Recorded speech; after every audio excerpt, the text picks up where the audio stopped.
ships at sea. All right, well, thank you. Once again, this is Dungeon Crawlers Radio. This is Revan.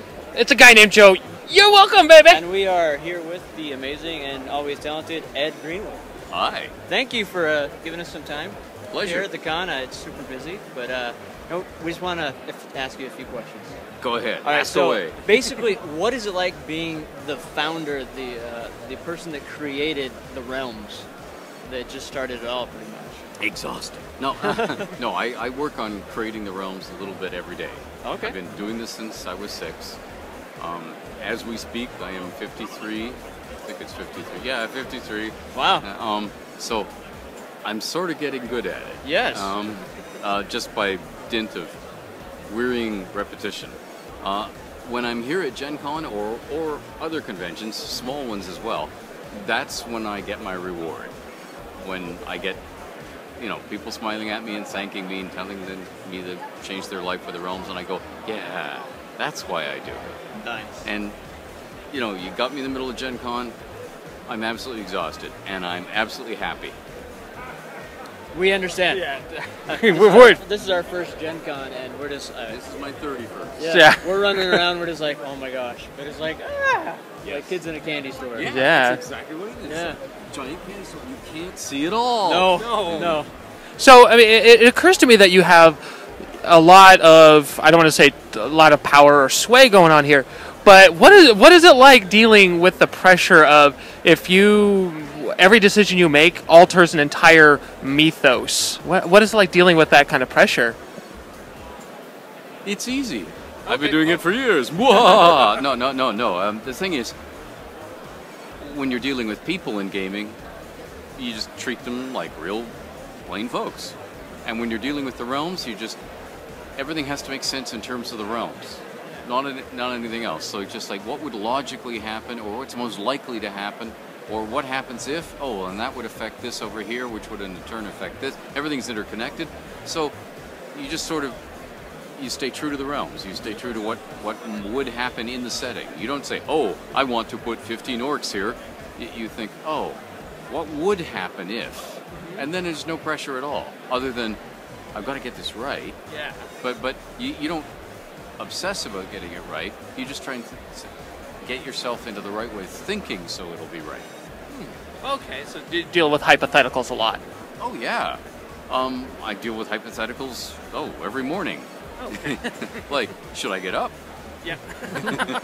That's a great one. That's good. So what is it like being kind of the forefront, the push in the upcoming sundering of the realms? Ooh, it's exciting. And I know, oh yes, he's going to say it's exciting. He's going to say it's wonderful. He's going to say yeah.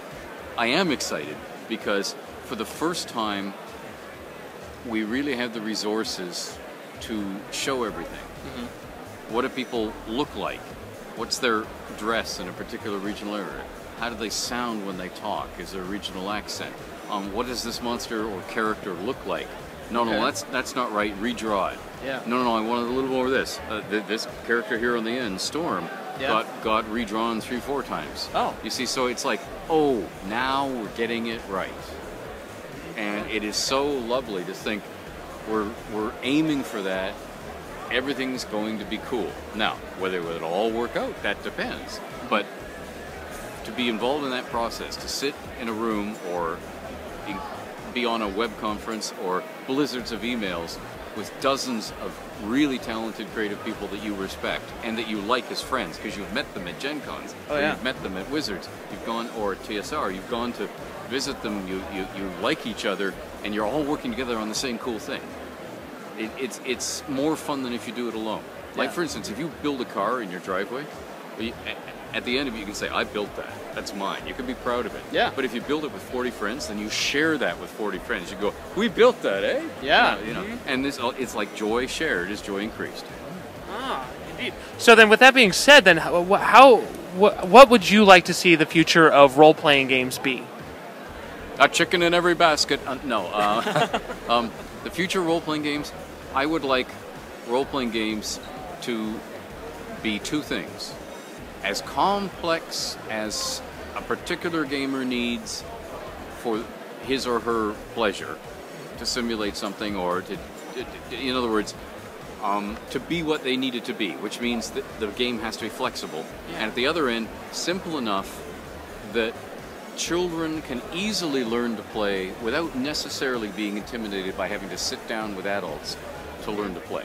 They should be able to open the box by themselves or open the book by themselves, and maybe they won't end up playing it the same way you're playing it, but they can have great fun playing it. It isn't a wall of words, it's a game. Yeah.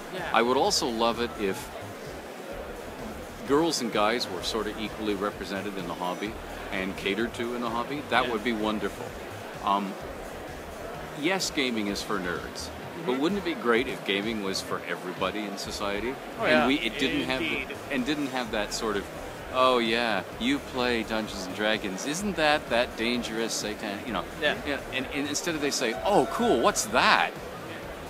And I would also love it if somebody on the subway next to you who says, oh cool, what's that, sticking out of the thing, doesn't then add, I used to play D&D, with the unspoken addendum, when I was young and foolish and in college or in high school, or you know, when I didn't have anything better to do, like, and before I got a job, and you want to turn around and say, you know, you fool, you should be going on playing it. Why do you have to give up playing and having fun just because you have a job? It's not a destination, guys. It's a journey. Your life is a journey, and the journey should be full of fun. So I want to play more games, and I want everybody to play games, and I want them to say, hey, you know, Hollywood isn't where it's at. The White House isn't where it's at. Role-playing games and sitting around your gaming table with your friends and somebody who's visiting and having a good time together. That's where it's at. Shared experience, just like you said. Yeah, sorry for banging. No, that. No, it's all good. You got another question real quick? Right there, I just got to say that I love the beard. It really is. It saves meals for later. Yes, it does. And it's a handhold for... I can't grow a beard with crap. Then you can do it another way. Yes, there you go. Yes. Right. I'll Grow do a other fake one. things. Yes, but no, it is a really great game. It's something that, you know, we've shared, we've set many times, having great experiences, and that's what it really is about. Yeah. Is, you know, kind of an escape from, you know, the day to day, Yeah. but a fun way to do it. You know, because I just say And it's an escape where you can feel good because you achieve stuff. Yes. You rescue the princess. You and share it afterwards. Yeah, you did something. Now, I know that that doesn't mean necessarily much to someone who didn't share. You know, so when somebody says, "Let me tell you about my character," and their eyes glaze over because you had to be there. yeah. But for the people who were there, you know, you can, you know, instead of the guy next door says, "Yeah, I cut the grass for 30 years. Nice lawn, isn't it?" You go, "Yeah, whatever." You know, yeah, it's a lawn. Certainly a lawn. You know, and you could say, "I've defended this kingdom against the undead for 30 years." And they go, "Yeah, you're a bit flaky." And you're thinking, "No, I'm proud of this. I'm proud of this. That was hard work defending this kingdom, and I'm proud of it." Yeah. You need a kingdom defended against the undead. I'm your man.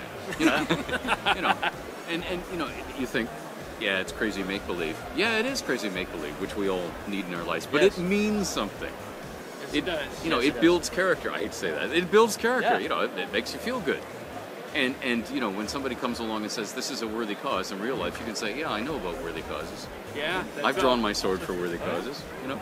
Yeah. If only we could put our D&D experiences on a resume. I mean, And we would why look not? amazing. Yes, we would. Yes. Slayer of undead. Yes. Killed a dragon at level 6. Whoa! Yes, I was with level 20 guys, but I was there. I was there when Elminster. No, let's not talk about that. Yeah. So, you know, just kind of wrap this up. How is it being, you know, writing Elminster? You know, I'm assuming he is like a friend to you, someone that's kind of traveled along this road with you. Yep, he is. What's it like? He's like a friend, so he's like an old shoe. You just put him on. Yeah. And I sort of know how he'll react in any given situation. So the interesting thing now has been putting him through what would logically happen when things went bad at the time of the spell plague, and what it would be like for him. If you've read the last few Elminster books, you will realize he's not the shining hero who always easily wins and walks in and bests everybody. He's having a hard time, and he's going through hard times. And it's like, what's it like when, well, okay, it's the magnificent moments in any great saga when somebody knows they're doomed and they go ahead anyway. It can be small, like the movie Excalibur, Patrick Stewart's character. He knows he's going to get attacked, literally attacked by all the knights. You know, you're going to support a motherless boy? He says, I saw what I saw. The boy drew the sword. Yeah. What he's saying is, I follow the laws and rules. I don't know about you assholes, but I follow the laws and rules. I saw what I saw. This is predestined. I will fight for him. Yeah. Because this is my country. You know, it's those moments.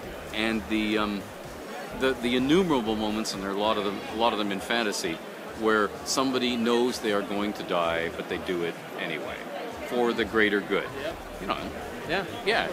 And life and role playing and good novels are all about making the right moral choices. Yeah.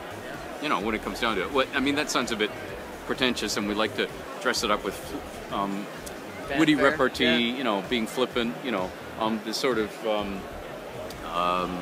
Arnold Schwarzenegger, you'll fight on. Yeah. You know, the quip of the moment. But what it really comes down to is you're fighting for the right. Yeah. You know, that's what it's all about. Yeah, you feel good at the end of the day. Yeah, you feel good because you fought for the right. Yeah.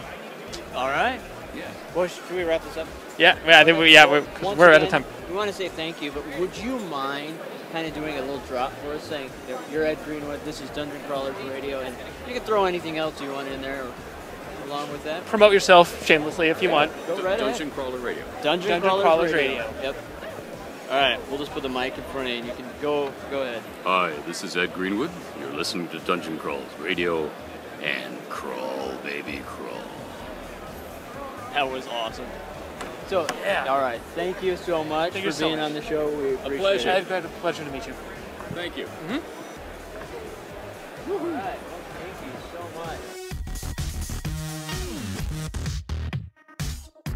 much.